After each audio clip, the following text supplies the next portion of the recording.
Good evening बच्चों, कैसे हैं आप।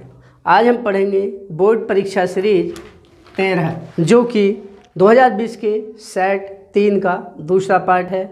बच्चों आज इस वीडियो में हम क्वेश्चन नंबर 3, 4 और 5 को हल करेंगे, इसलिए वीडियो को बिना स्किप किए हुए पूरा देखें ताकि आपको सभी स्टेप्स अच्छे से समझ आ सके। यदि आप हमारे चैनल पर पहली बार आए हैं तो चैनल को सब्सक्राइब करें और बेल आइकन दबाकर ऑल वाला ऑप्शन चुनें ताकि आपको लेटेस्ट वीडियो के नोटिफिकेशन तुरंत ही मिल जाएं जैसे ही हम एक नया वीडियो अपलोड करते हैं। तो चलिए शुरू करें। क्वेश्चन नंबर 3 का देखिए बच्चों स्क्रीन पर, इसमें पूछा है क्या होता है जब ब्रैकेट में लिखा है केवल रासायनिक समीकरण लिखिए। इसमें थ्योरी नहीं लिखनी है, केवल समीकरण लिखनी है। उसमें पहला है क्लोरीन आयोडीन को जल की उपस्थिति में ऑक्सीकृत करती है, ठीक है। दूसरा है क्लोरीन ठंडे व तनु सोडियम हाइड्रोक्साइड से क्रिया करता है। तो दो क्वेश्चन है बच्चों, क्वेश्चन को अच्छे से देख लीजिए। पहला है क्लोरीन जल की उपस्थिति में आयोडीन को ऑक्सीकृत करती है और दूसरा है क्लोरीन ठंडे और तनु NaOH से क्रिया करता है। क्वेश्चन नंबर 3 का इसका पहला पार्ट लिखना नहीं है बच्चों, जो हम बता रहे हैं केवल ऐसे ही सुन लीजिए। क्लोरीन जल की उपस्थिति में आयोडीन को ऑक्सीकृत करके आयोडिक अम्ल बनाती है। I2 iodine plus Cl2 plus H2O arrow, इसमें बनेगा बच्चों HiO3 आयोडिक अम्ल प्लस HCl। बैलेंस करने के लिए बच्चों 2 I हैं तो यहाँ पर 2 लिखना पड़ेगा। टोटल हो के 3 दूनी 6 लिए H को और Cl को बैलेंस करने के लिए ये बनेंगे 10, तो यहाँ पर लेंगे 5। तो रिएक्शन क्या हो जाएगी बच्चों, देखिए I2 plus 5Cl2 plus 6H2O arrow 2HiO3 plus 10HCl। HiO3 का नाम है बच्चों आयोडिक अम्ल और ये है आयोडीन, आपको स्पष्ट पता है ये क्लोरीन है। दूसरा पूछा है इसी में बच्चों नंबर 2, क्लोरीन ठंडे और तनु NaOH के साथ क्रिया करता है तो बनता है सोडियम क्लोराइड और सोडियम हाइपोक्लोराइट। देखिए reaction Cl2 plus NaOH arrow, इसके 2 मॉलिक्यूल लेने पड़ेंगे बच्चों। इसके नीचे लिख देंगे ठंडा व तनु एंड डाइल्यूट, तो बनेगा NaCl plus NaClO plus H2O। इसका नाम है सोडियम क्लोराइड, इसका नाम है सोडियम हाइपोक्लोराइट। इनका आपको पता ही है बच्चों, ये क्लोरीन है और ये NaOH सोडियम हाइड्रोक्साइड है। अगला क्वेश्चन 2 का ख, देखिए बच्चों आपकी स्क्रीन पर, इसमें दिया है 0.1 mole litre inverse KCl potassium chloride विलयन से भरे हुए एक चालकता सेल का प्रतिरोध 100 ओम है। यदि उसी सेल का प्रतिरोध 0.02 मोल प्रति लीटर KCl विलयन भरने पर 520 ओम है तो 0.02 मोल प्रति लीटर, मोल लीटर इनवर्स का मतलब है बच्चों मोल प्रति लीटर, KCl विलयन की चालकता और मोलर चालकता परिकलित कीजिए। आगे दिया है बच्चों इसी में 0.1 मोल प्रति लीटर KCl विलयन की चालकता 1.29 ओम इनवर्स, एस का मतलब है बच्चों ओम इनवर्स प्रति मीटर है। क्वेश्चन में 2 आंकड़े दिए हुए हैं, पहले उनको हम लिख लेते हैं। पहली कंडीशन में सांद्रता दी है, मान लीजिए इसको हम C1 माने लेते हैं। C1 बराबर 0.1 मोल लीटर इनवर्स मोल प्रति लीटर। इसके अलावा इसी में दे रखा है बच्चों इस विलयन की चालकता जिसकी सांद्रता इतनी है उसका प्रतिरोध दे रखा है बच्चों। मान लेते हैं R1 बराबर 100 ओम। क्वेश्चन देख लीजिए, आपको स्क्रीन पर है, उसमें देख लीजिए ध्यान से। ठीक है, इतनी सांद्रता पर इतना प्रतिरोध है। और आगे दे रखा है बच्चों इसी में, नीचे देखिए, सबसे नीचे दे रखा है 0.1 मोल प्रति लीटर KCl विलयन की चालकता, यानी कि K का मान दे रखा है बच्चों। K बराबर K1 मान लीजिए, क्योंकि हम पहले आंकड़ों को प्रथम कंडीशन में जो आंकड़े हैं उनको 1 मान लेते हैं, द्वितीय कंडीशन दूसरी सांद्रता पर जो मान दिए हैं उनको 2 मान लेंगे। ठीक है, इस तरह से K1 का मान दिया है बच्चों 1.29 S प्रति मीटर। ऐसे कैपिटल है बच्चों। इसी को हम क्या लिख देते हैं बच्चों, यही है ओम इनवर्स मीटर इनवर्स। इसी मान इसको कहते हैं बच्चों, जो S है, S का मतलब है ओम इनवर्स। ठीक है, मीटर को ऊपर लाएंगे तो मीटर इनवर्स। इस दूसरी कंडीशन दी है आपको 0.02 मोल प्रति लीटर, C2 बराबर 0.02 क्वेश्चन में मोल लीटर इनवर्स। इसके अलावा दे रखा है बच्चों R2 दे रखा है प्रतिरोध। R2 का मान कितना है 520 ओम। और इसमें पूछा है आपसे इसी सांद्रता पर चालकता क्या होगी, K2 बराबर क्या, और इसके अलावा दूसरा आंकड़ा पूछा है बच्चों इसमें मोलर चालकता लैम्डा M2 बराबर क्या। मोलर चालकता होती है लैम्डा M, क्योंकि दूसरे आंकड़े हैं तो 2 मान ले रहे हैं बच्चों, इस सांद्रता को हमने 2 मान लिया है। तो अब इसे हल करते हैं। एक आंकड़े ये हैं, उसी विलयन की केवल सांद्रता चेंज हुई है, उसके दूसरे आंकड़े ये हैं। तो इन दोनों ही विलयनों के लिए, क्योंकि पोटेशियम क्लोराइड विलयन है दोनों में, तो इनके लिए शैल नियतांक G का मान स्थिर रहेगा। इधर भी वही रहेगा, इधर भी वही रहेगा। शैल स्थिरांक G, शैल स्थिरांक होता है बच्चों L/A, जिसका मात्रक होता है मीटर इनवर्स या सेंटीमीटर इनवर्स। शैल नियतांक का किसी चालकता सेल में दोनों इलेक्ट्रोडों के बीच की दूरी और इलेक्ट्रोड के क्षेत्रफल का अनुपात, यानी कि G होता है बच्चों L/A। ठीक है, उसका मान बदलता नहीं है।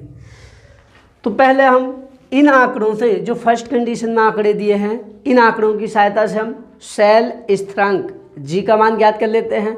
उसके बाद उसी को रख कर इसमें चालकता और विशिष्ट चालकता दूसरे आंकड़ों से निकाल लेंगे। देखिए, तो चालकता होती है बच्चों K बराबर होता है फॉर्मूला 1/R × L/A। ये होता है बच्चों चालकता या विशिष्ट चालकता, K बराबर 1/R × L/A। इसी से हम क्या कर लेते हैं बच्चों, L/A की जगह रख लेंगे G, तो क्या हो जाएगा G/R। तो K बराबर हो जाता है बच्चों G/R। A1 बराबर G/R1। ब्रैकेट में लिखना चाहें लिख देना, चूंकि G बराबर L/A। G है शैल स्थिरांक, K है चालकता और R है प्रतिरोध। तो देखिए, इसी को हम लिख सकते हैं G बराबर K1 गुणा R1। मान रख देंगे, K1 का मान कितना है 1.29 गुणा R1 का मान कितना है बच्चों, R1 का मान है 100। तो यह आ जाएगा 129 मीटर इनवर्स। शैल स्थिर आ गया 129 मीटर इनवर्स। तो अब इस G का मान रखकर इधर K2 का मान निकाल सकते हैं बच्चों। तो देखिए,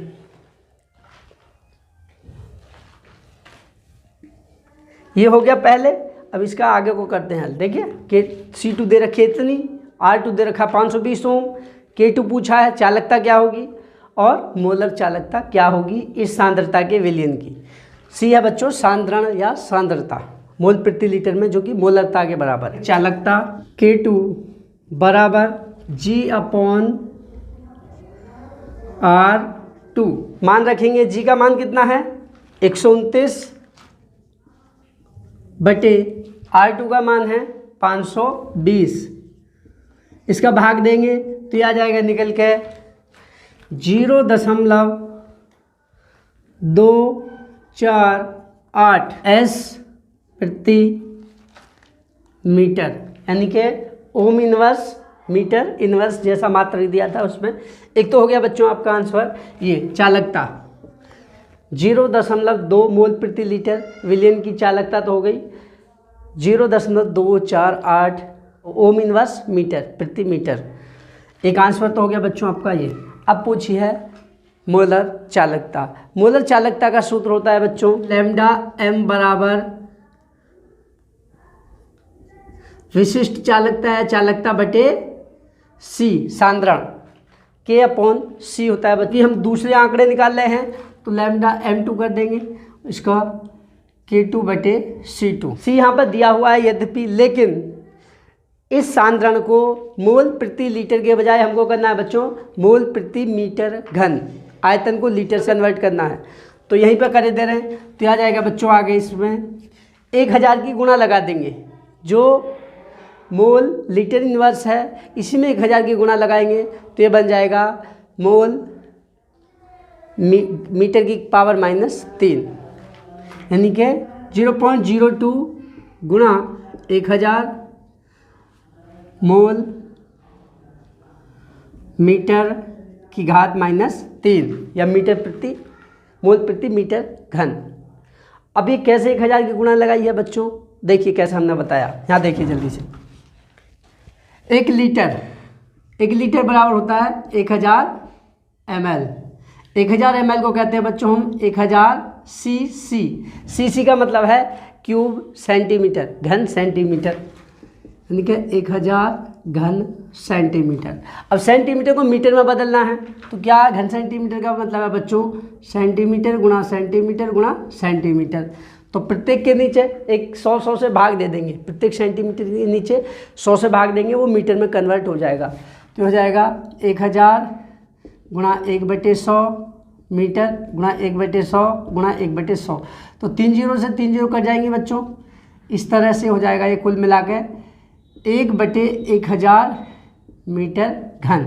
लीटर बराबर इतने, यदि लीटर इन्वर्स करेंगे तो क्या करेंगे 1/लीटर। इसी तरह से 1/मीटर बटे 1000, बटे के बटे में 1000 है तो 1000 ऊपर आ जाएगा, तब ये बन जाएगा 1000/मीटर घन। ठीक है, इसी को मीटर घात -3 कर देंगे। दिया है 0.2 मोल प्रति लीटर को क्या कर दिया 0.02 गुणा 1000 मोल प्रति मीटर घन या मोल इंटू मीटर की घात -3। अब ये मान रख देंगे इसमें, डायरेक्ट आपका आंसर आ जाएगा। देखिए मान रखिए K2 का मान है 0.248 बटे इसका मान C का मान कितना C2 का ये 0.02 गुणा 1000। दशमलव से दशमलव कैंसिल कर लेते हैं पहले, तो आ जाएगा बच्चों 2 अंक पे यहाँ पे है, 3 अंक पे यहाँ पे है, तो हो जाएगा 24.8 बटे 2। इसको 1000 को ऊपर ले आते हैं तो 10 की घात -3। ठीक है, इसका भाग देंगे इसमें तो आ जाएगा 12.4 गुणा 10 की घात -3। वो इधर ले आते हैं बाई ओर तो माइनस की 1 घात कम हो जाएगी, तो आ जाएगा बच्चों 1.24 गुणा 10 की घात -2। मात्रक किसका होगा ओम इनवर्स मीटर स्क्वायर प्रति मोल। मोल को हम ऊपर ला सकते हैं तो ये हो जाएगा 1.24 गुणा 10 की घात -2 ohm inverse metre square into mole inverse, mole की घात -1।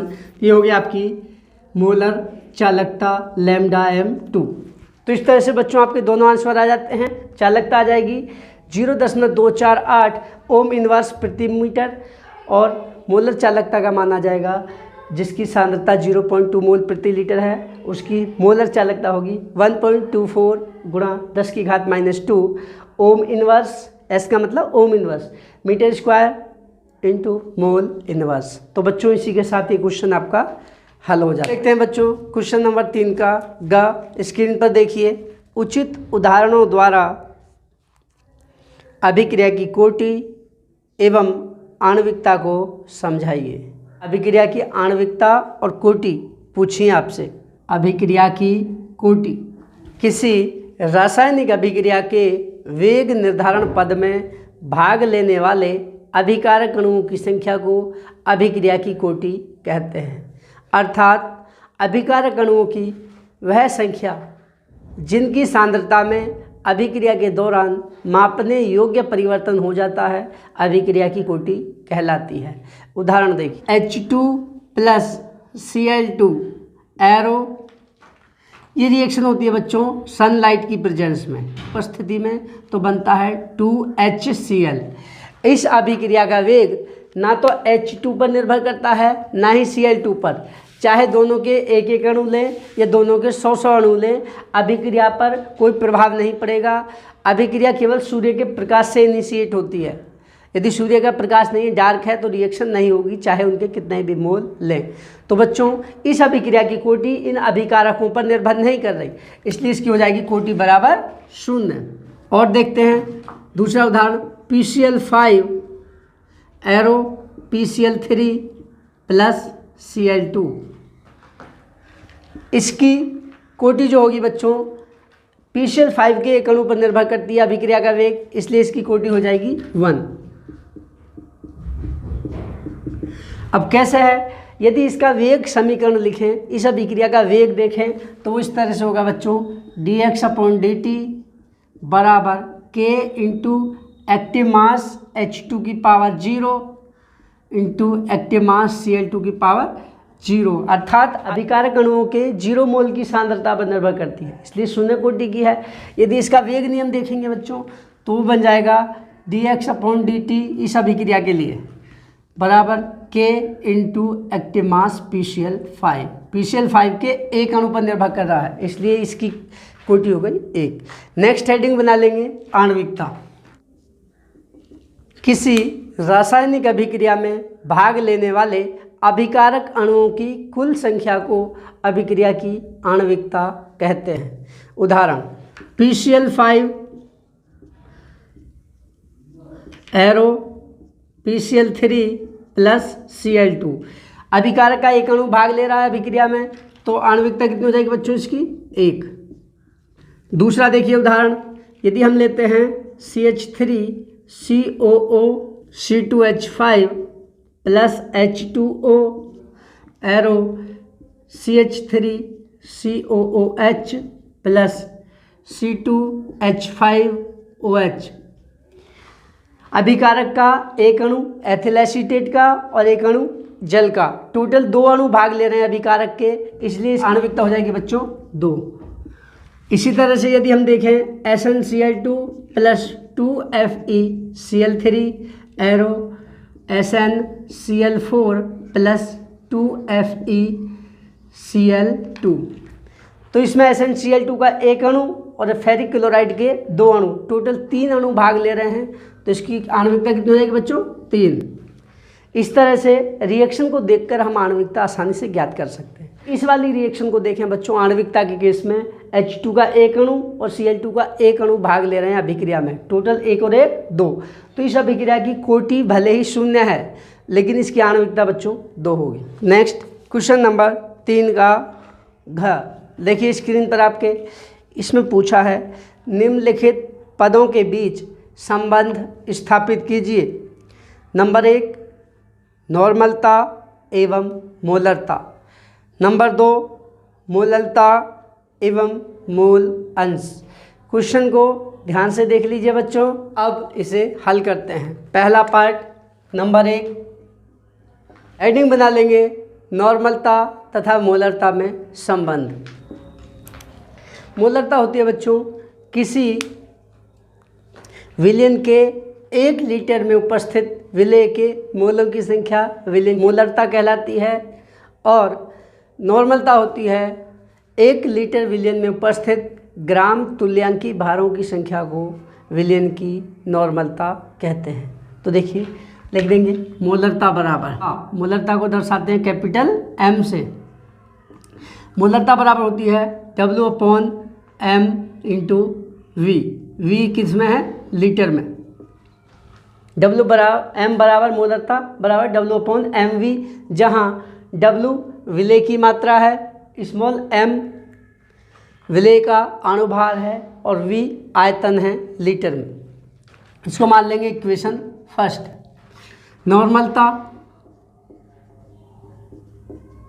नॉर्मलता को दर्शाते हैं कैपिटल N से। N बराबर होता है S/E, जहाँ S सांद्रता है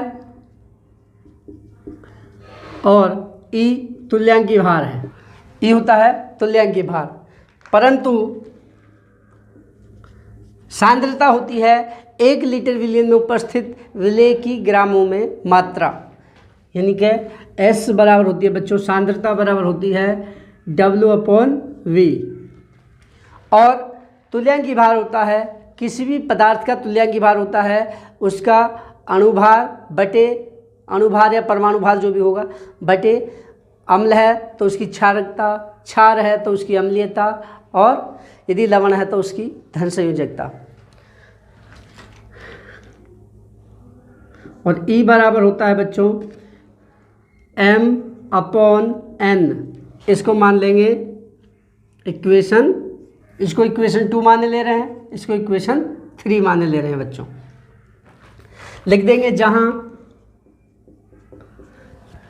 W विलेय की मात्रा, V आयतन और M विलेय का अणुभार, और N है बच्चों अम्लीयता।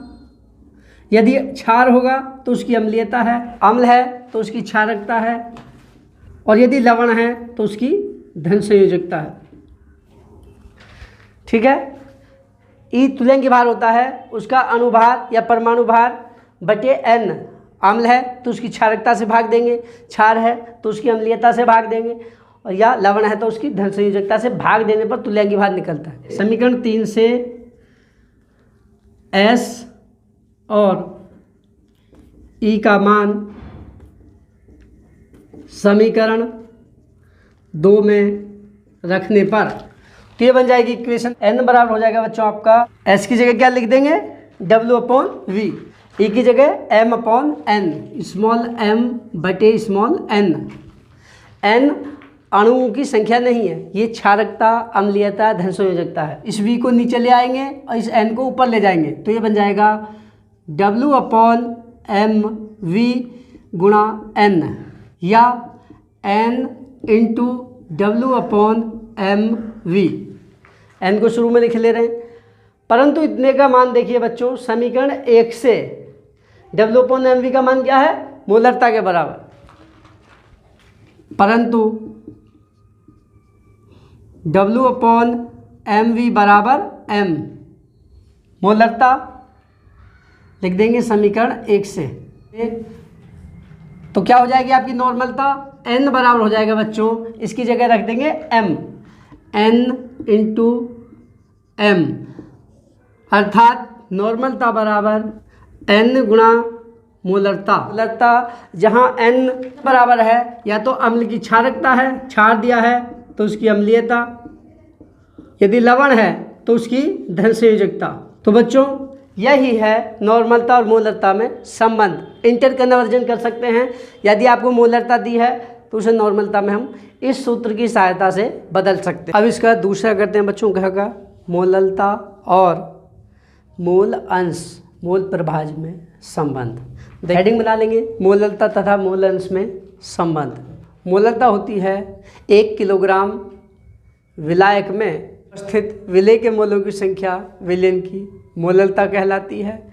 मोल प्रभाज विलयन में उपस्थित विलेय अथवा विलायक के अणुओं की संख्या और विलयन में उपस्थित कुल अणुओं की संख्या विलेय प्लस विलायक के अणुओं की संख्या के अनुपात को मोल प्रभाज कहते हैं। मान लीजिए बच्चों आपके पास 2 घटक हैं A और B, जिसमें A विलेय है और B विलायक है, जिसके मोल Na और Nb हैं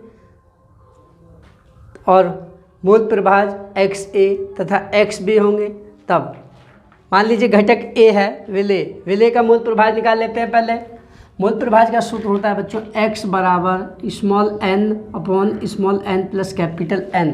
यदि हम घटक जो कि विलेय है उसका मूल प्रभाज निकालते हैं, x1 है मान लीजिए, वो हो जाता है विलेय के मोल उस घटक के मोल बटे कुल मोल। विलेय का मूल प्रभाज XA बराबर Na, विलेय के मोल बटे विलेय प्लस विलायक, यानी कि दोनों घटकों Na प्लस Nb, घटक A के मोल प्लस घटक B के मोल। इसी प्रकार विलायक मान लीजिए B है का मूल प्रभाज XB बराबर NB बटे Na प्लस NB। इसको मान लीजिए इक्वेशन फर्स्ट, इसको मान लीजिए इक्वेशन सेकंड, जहाँ XA घटक A का मूल प्रभाज है जो कि हमने विलेय मान लिया है, घटक B विलायक है, XB हो गया घटक B या विलायक का मूल प्रभाज, Na घटक A के मोल हैं, विलेय के मोल हैं, और NB घटक B के मूल हैं। समीकरण 1 में समीकरण 2 से भाग देने पर तो ये हो जाएगा XA अपॉन XB बराबर Na upon Na plus NB बटे NB बटे Na plus NB।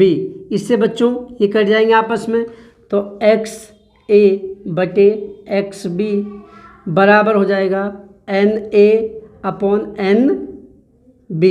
Equation third मान लेंगे। किसी विलयन में किसी घटक का मूल प्रभाज उसके उस विलयन में मोलों की संख्या के मोलों के अनुक्रमानुपाती होता है। एक तरह 1 किलोग्राम विलायक में घोले गए या उपस्थित विलेय के मोलों की संख्या, विलेय माना है बच्चों हमने A और विलायक माना है B को, तो देखिए क्या मोललता बराबर हो जाएगा बच्चों। मोललता को दर्शाते हैं, किताब में तो आपको स्मॉल m मिलेगा, लेकिन स्मॉल m को बच्चों हम अणुभार दर्शाते हैं स्मॉल m से, इसलिए मोललता को हम m नॉट से दर्शा रहे हैं। m नॉट बराबर हो जाता है मोललता बराबर Na विलेय के मोल बटे विलायक की मात्रा किलोग्राम में बटे WB। ये है बच्चों kg में, किलोग्राम में, या इसी को हम लिख सकते हैं बच्चों Na बटे WB बटे 1000। यदि आपकी मात्रा विलायक की मात्रा ग्राम में दी है तो उसे किलोग्राम में कन्वर्ट करने के लिए बच्चों 1000 से हम इसमें भाग दे देंगे, 1000 से भाग देंगे तो वो किलोग्राम में बदल जाएगी यदि आपको ग्राम में दी है, तो 1000 ऊपर आ जाएगा। m नोट बराबर Na बटे कैपिटल WB गुणा 1000। ये अब किस में हो गया बच्चों? ग्राम में। अब WB क्या है? विलायक की मात्रा। WB है विलायक की मात्रा, अब ग्राम में है तो उसमें 1000 का भाग दे दिया है तो किलोग्राम में बदल जाएगा यदि ग्राम में दिया है। ठीक है, तो इसको मान लेते हैं बच्चों हम इक्वेशन नंबर 4। हम जानते हैं मोलों की संख्या अणुओं की संख्या बराबर उस पदार्थ की ग्राम में मात्रा बटे उसका अणुभार या मोलर द्रव्यमान, परंतु n बराबर होता है बच्चों W/m, जहाँ n मोलों की संख्या है, अणुओं की संख्या है, स्मॉल w है उसकी उस पदार्थ की जो भी पदार्थ दिया है उसकी ग्राम में मात्रा बटे m है उसका अणुभार या परमाणु भार या मोलर द्रव्यमान भी कह सकते हैं। b बराबर NB बराबर क्या हो जाएगा बच्चों? WB बटे MB, B का अणुभार। तो इसी से WB बराबर हो जाएगा, ये बटे वाला इधर क्रॉस मल्टीप्लाई में इसके साथ गुणा में आ जाएगा, तो ये हो जाएगा WB बराबर NB गुणा MB। ठीक है, WB बराबर हो गया NB गुणा MB, ये इधर आ गया। इसे समीकरण 4 में रखने पर 4 में रखेंगे बच्चों इसका मान WB का, तो हो जाएगा m नॉट। m नॉट क्या है? मोललता। मोललता बराबर Na अपॉन NB, ये WB की जगह क्या रख दे रहे हैं, ये वाला मान NB गुणा MB इधर गुणा 1000। इसी को हम लिख सकते हैं NA बटे NB गुणा 1000 बटे MB। समीकरण 3 से NA बटे NB की जगह क्या लिख सकते हैं बच्चों, XA बटे XB। तो हो जाएगा M नोट बराबर XA बटे XB इन गुणा 1000 बटे MB। लिख देंगे आगे समीकरण 3 से। तो बच्चों यही वैसे मोललता और मोल प्रभाज में संबंध है। चाहे तो इसकी जगह हम और भी आगे लिख सकते हैं। यही हो गया आपका मोललता और मोल प्रभाज में संबंध। जानते हैं किसी भी विलयन के सभी घटकों के मोल प्रभाजों का योग 1 होता है, संख्यात्मक रूप से 1 के बराबर होता है। XA प्लस XB बराबर 1 या XB बराबर क्या लिख सकते हैं हम, XB बराबर 1 माइनस XA। अतः मोललता बच्चों M नोट बराबर हो जाएगी XA बटे 1 माइनस XA गुणा 1000 बटे MB। ये भी आपका बच्चों मोललता और मूल प्रभाज में संबंध हो गया। चाहे तो आप इसे भी मान सकते हैं, जहाँ XA घटक A का मूल प्रभाज है, MB घटक मोलर द्रव्यमान या परमाणु भार या अणुभार है, और M नोट मोललता है। तो बच्चों यही संबंध है मोललता और मोल अंश या मोल प्रभाज में। क्वेश्चन नंबर 4 बच्चों आपकी स्क्रीन पर है 4 का उसमें 2 पार्ट हैं। पहला पार्ट, निम्नलिखित 2 आयनों के इलेक्ट्रॉनिक विन्यास लिखिए। 2 पार्ट हैं उसमें भी बच्चों, XCr+3 क्रोमिक आयन, और दूसरा है Y में दे रखा है Y करके दूसरा पार्ट Ce+4 सीरियम आयन। देखिए बच्चों अब इसका इलेक्ट्रॉनिक विन्यास करते हैं। का फर्स्ट, ठीक है, उसमें देखिए सबसे पहले पूछा है Cr+3 का इलेक्ट्रॉनिक विन्यास। Cr+3 का इलेक्ट्रॉनिक विन्यास क्या होगा अभी बताते हैं। और दूसरा पूछा है बस बच्चों, इसमें X करके माना है इसे और Y करके माना है दूसरा Cr+4 का इलेक्ट्रॉनिक विन्यास। इन विन्यासों को करने से पहले बच्चों हम आपको इन परमाणुओं के विन्यास बताते हैं ताकि आपको स्पष्ट पता चल सके कैसे ये आयन बने हैं। जब भी आयन बनते हैं बच्चों तो सबसे वाहितम कोश के जो हायर एनर्जी के इलेक्ट्रॉन्स होते हैं उन्हीं इलेक्ट्रॉनों को त्यागा जाता है, ठीक है। क्रोमियम का विन्यास होता है बच्चों 1s2 2s2, Cr का विन्यास इस तरह से होता है 1s2 2s2 2p6, उसके बाद 3s2 3p6 3d5 और 4s1। ये होता है बच्चों क्रोमियम का इलेक्ट्रॉनिक विन्यास। इसने 3 इलेक्ट्रॉन त्याग दिए, 1 इलेक्ट्रॉन तो बच्चों इसका त्याग देगा और 2 इलेक्ट्रॉन त्यागेगा इसमें से 2 और त्यागेगा, टोटल 3 इलेक्ट्रॉन त्यागे हैं तो यहाँ बचेगा D3। तो इतना विन्यास हो जाएगा बच्चों। तो क्या होगा क्रोमिक आयन का विन्यास 1s2 2s2 2p6 3s2 3p6 3d3, total 21 electron है। अब इसमें जोड़ के देख लीजिए 21 ही बैठेंगे। 2 2 4 6 10 2 12 6 18 और 3 21। अब देखते हैं बच्चों Cr+4 आयन का इलेक्ट्रॉनिक विन्यास। सीरियम परमाणु का इलेक्ट्रॉनिक विन्यास देखते हैं बच्चों हम।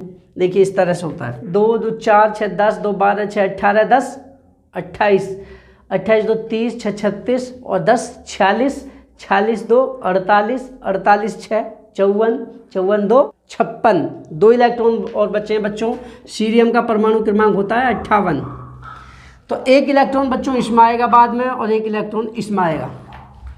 4f में 5d1 4f1 5d1 और 6s2 इस तरह से विन्यास है। तो बच्चों जो हायर एनर्जी के इलेक्ट्रॉन हैं जिनमें सबसे बाद में इलेक्ट्रॉन भरे गए हैं वही इलेक्ट्रॉन त्यागे जाएंगे जब आयन बनेगा। तो 2 इलेक्ट्रॉन इसमें से त्यागे जाएंगे, 1 इलेक्ट्रॉन ये कितने हो गए 3 और 1 इलेक्ट्रॉन यहाँ से टोटल 4 इलेक्ट्रॉन त्यागे हैं सीरियम +4 ने। तो इनको छोड़कर बाकी का विन्यास कर देंगे, तो सीरियम +4 आयन का विन्यास हो जाएगा। 1s2, उसके बाद 2s2 2p6, उसके बाद 3s2 3p6 3d10, उसके बाद 4s2 4p6 4d10, ये 4f त्याग दिया। इसके बाद बचे ये 5s2 5p6, उसके बाद 5d भी त्याग दिया है इलेक्ट्रॉन, तो 5d कोश नहीं बचा है, खाली हो गया, और 6s2 वाले दोनों इलेक्ट्रॉन त्याग दिए। तो बच्चों सीरियम प्लस का इलेक्ट्रॉनिक विन्यास इस तरह से हो जाएगा। 4 के क में दूसरा पार्ट है बच्चों, देखिए स्क्रीन पर आपका, इसमें पूछा है क्रोमेट आयन एवं डाइक्रोमेट आयन की संरचना सूत्र लिखिए। बच्चों हम आपको बता देना चाहते हैं, ये पोटेशियम डाइक्रोमेट और पोटेशियम परमैंगनेट दोनों को ही आपके सिलेबस से हटाया जा चुका है। और स्ट्रक्चर बच्चों संयोजकता वाले चैप्टर में होती है, रासायनिक आबंधन का जो पार्ट जो कि अब आपके कक्षा 11 में सेपरेट है। तो इसलिए बोर्ड परीक्षा में इस वर्ष इस तरह का प्रश्न आपके सिलेबस में नहीं आएगा, ये आउट ऑफ सिलेबस है।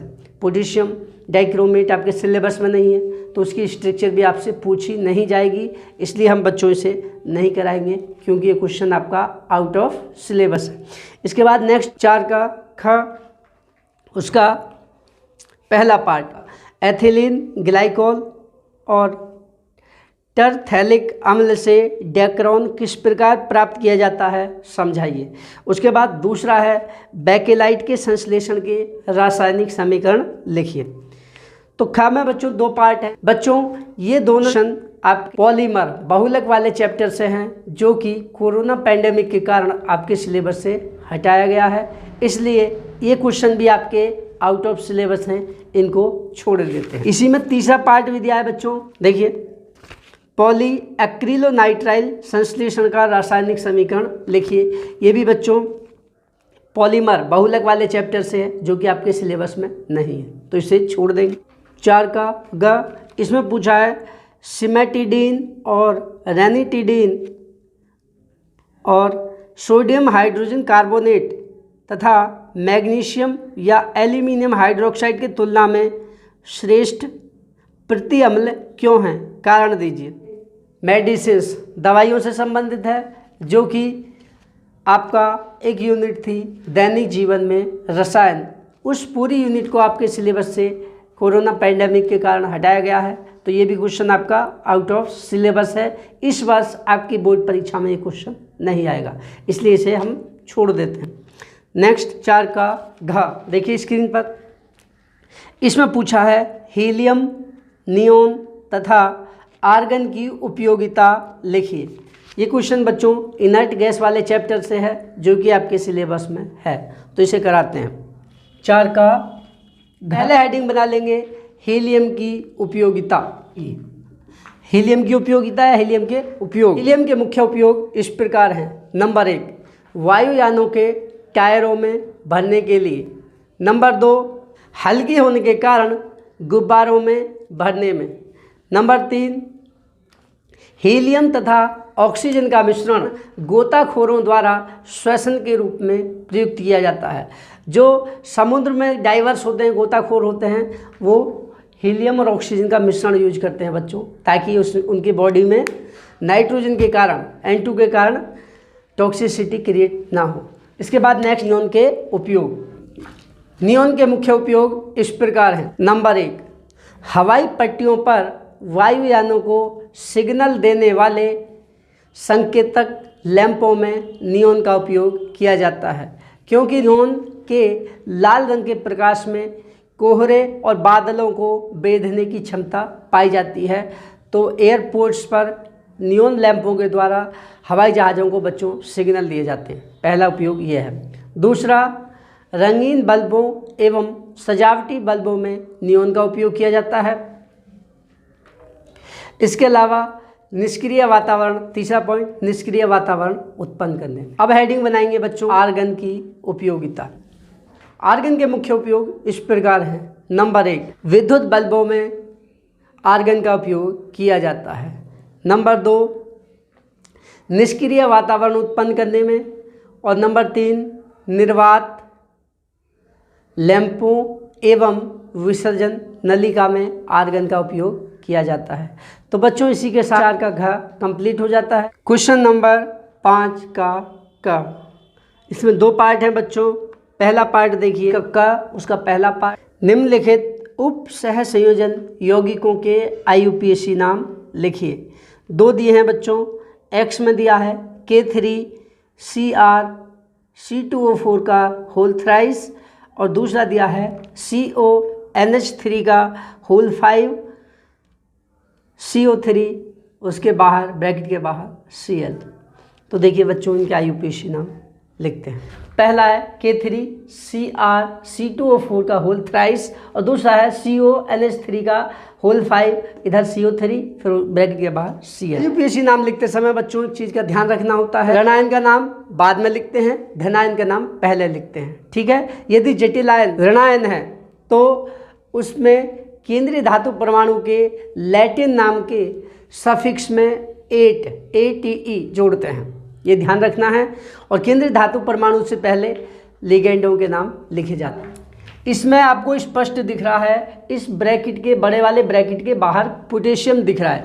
पोटेशियम क्षार धातु है जो कि प्लस के रूप में होगी, तो स्पष्ट है बच्चों ये जटिल आयन, इस पर 3 K3 है तो 3 K प्लस के रूप में निकल जाएंगे, तो इस पर 3 माइनस आ जाएगा। तो इस जटिल आयन का नाम बाद में लिखेंगे, पहले K का लिखेंगे। K का नाम होता है पोटेशियम।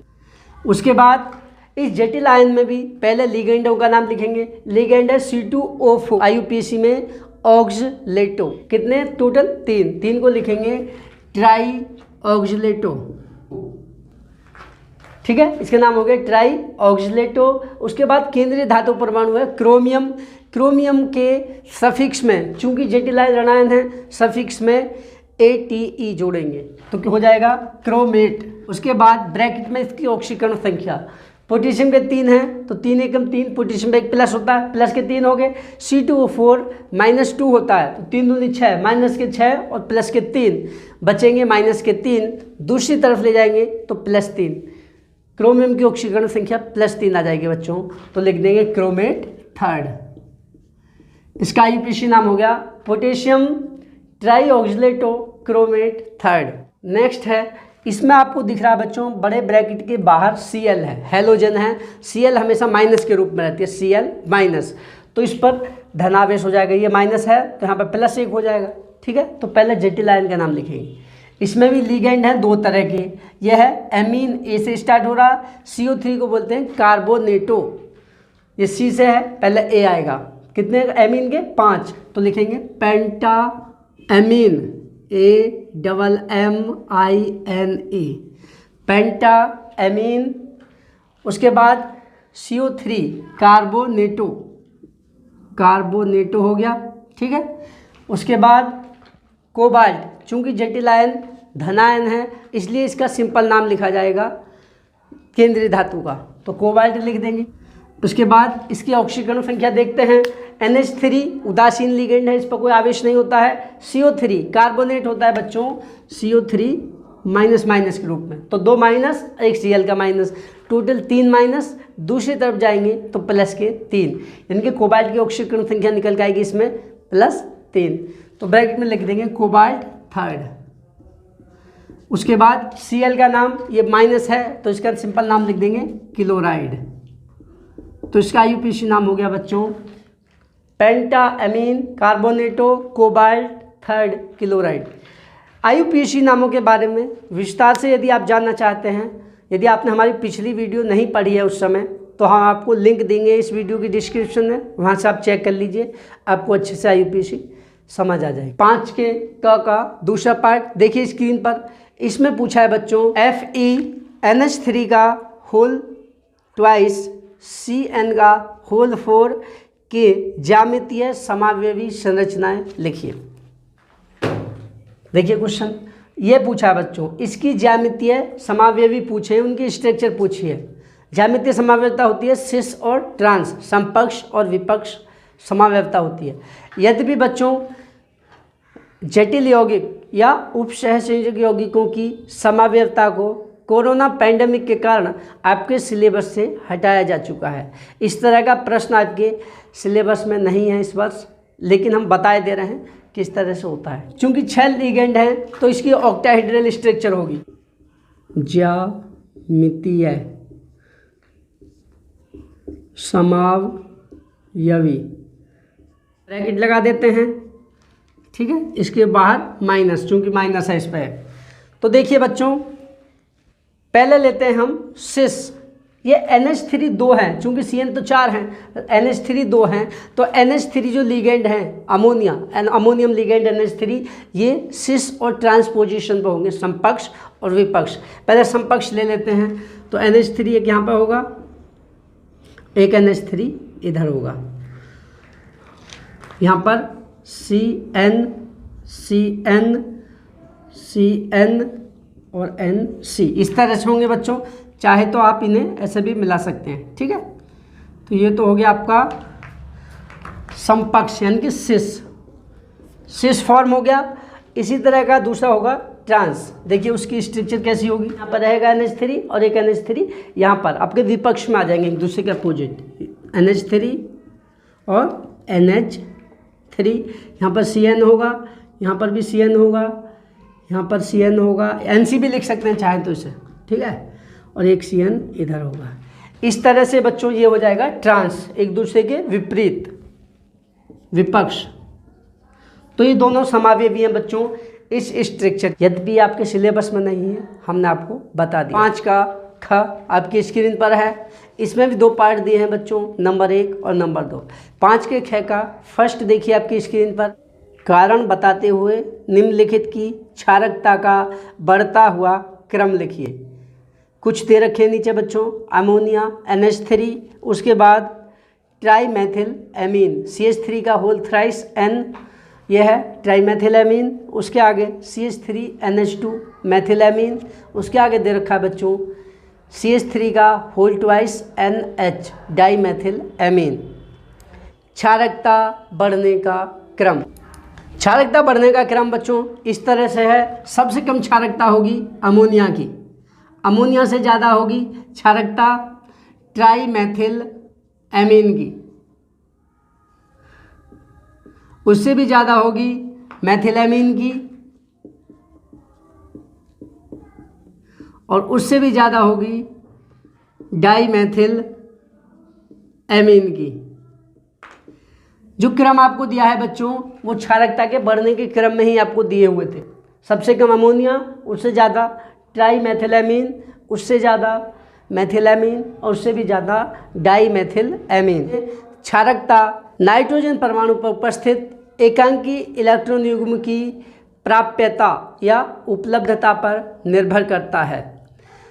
अमोनिया में नाइट्रोजन परमाणु के साथ 3 हाइड्रोजन परमाणु जुड़े हुए हैं, जिनका नाइट्रोजन पर प्लस प्रेरणिक प्रभाव, धनात्मक प्रेरणिक प्रभाव होता है, जिसके कारण नाइट्रोजन के एकांकी इलेक्ट्रॉन युग्म आसानी से प्रोटॉन के लिए प्राप्य होते हैं। लेकिन जब नाइट्रोजन के साथ मेथिल समूह जुड़ते हैं तो उसकी क्षारकता बढ़ जाती है, क्योंकि हम जानते हैं मेथिल समूह का इलेक्ट्रॉन देने की क्षमता अर्थात प्रेरणिक प्रभाव हाइड्रोजन की अपेक्षा अधिक होता है, जिसके कारण साझे का इलेक्ट्रॉन युग्म नाइट्रोजन की तरफ अधिक खिंचा रहता है और नाइट्रोजन का एकांकी इलेक्ट्रॉन युग्म आसानी से आने वाले समूह के लिए उपलब्ध रहता है। और जब उसमें 2 मेथिल समूह जुड़े होते हैं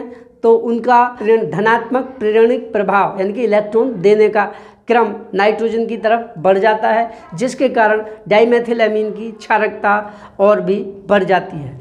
लेकिन ट्राईमेथिल एमीन में यद्यपि मेथिल समूह नाइट्रोजन पर प्लस प्रेरणिक प्रभाव उत्पन्न करता है, धनात्मक प्रेरणिक प्रभाव उत्पन्न करता है, लेकिन इसके साथ साथ 3 मेथिल समूह नाइट्रोजन के साथ जुड़े होने के कारण बहुत पास पास होते हैं, जिसके कारण नाइट्रोजन के एकांकी इलेक्ट्रॉन युग्म पर स्टेरिक हिंड्रेंस करते हैं, उसे ढक लेते हैं, जिसके कारण उसकी प्राप्यता घट जाती है। अर्थात स्टेरिक हिंड्रेंस क्रिएट करते हैं, जिसके कारण नाइट्रोजन का एकांकी इलेक्ट्रॉन युग्म आगंतुक समूह या प्रोटॉन के लिए उसकी उपलब्धता घट जाती है। इसीलिए ट्राईमेथिल एमीन की क्षारकता प्राथमिक मेथिलएमीन से भी कम हो जाती है, लेकिन अमोनिया से अधिक रहती है। इसी का दूसरा पार्ट 4 इसमें पूछा है, डाईएजोनियम लवण से क्लोरोबेंजीन तथा क्लोरोबेंजीन से एनिलीन किस प्रकार प्राप्त कीजिएगा, केवल रासायनिक समीकरण दीजिए। क्वेश्चन को ध्यान से देख लीजिए बच्चों। इसमें पूछा है डाईएजोनियम लवण से क्लोरोबेंजीन और क्लोरोबेंजीन से एनिलीन कैसे प्राप्त करोगे, केवल रासायनिक समीकरण, लिखना नहीं है कुछ भी। तो देखिए बच्चों 2 4 के ख का दूसरा डाईएजोनियम लवण यानी कि C6H5N डबल बॉन्ड NCl, इसका नाम है बेंजीन डाईएजोनियम क्लोराइड। इसको गर्म करते हैं बच्चों क्यूप्रस क्लोराइड और सांद्र HCl की उपस्थिति में जो 60 डिग्री सेल्सियस पर इसको गर्म किया जाता है तो बनता है क्लोरोबेंजीन। देखिए C6H5Cl और नाइट्रोजन गैस इसमें से निकल जाती है, इसका नाम है क्लोरोबेंजीन। तो पहला तो हो गया बच्चों बेंजीन डाईएजोनियम लवण से क्लोरोबेंजीन, दूसरा है क्लोरोबेंजीन से एनिलीन C6H5Cl। क्लोरोबेंजीन को क्यूप्रस ऑक्साइड की उपस्थिति में अमोनिया के साथ उच्च दाब और 200 डिग्री सेल्सियस पर जब गर्म करते हैं तो एनिलीन बनती है। देखिए 2NH3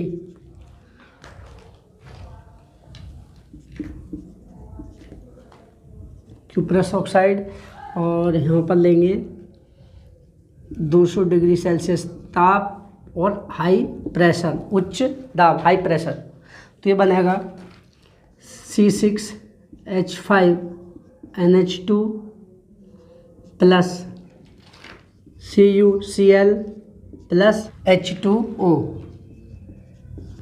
इसका नाम है क्लोरोबेंजीन, इसका नाम क्यूप्रस ऑक्साइड और इसका नाम एनिलीन।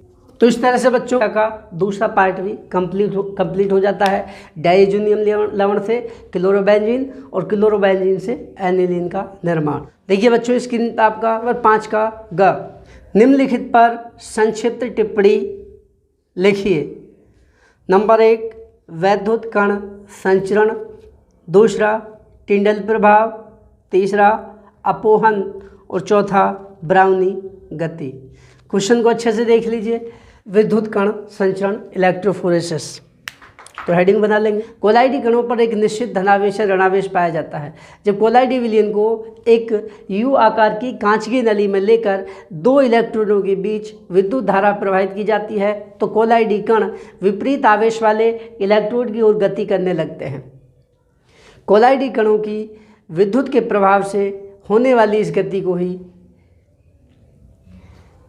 विद्युत कण संचरण कहते हैं।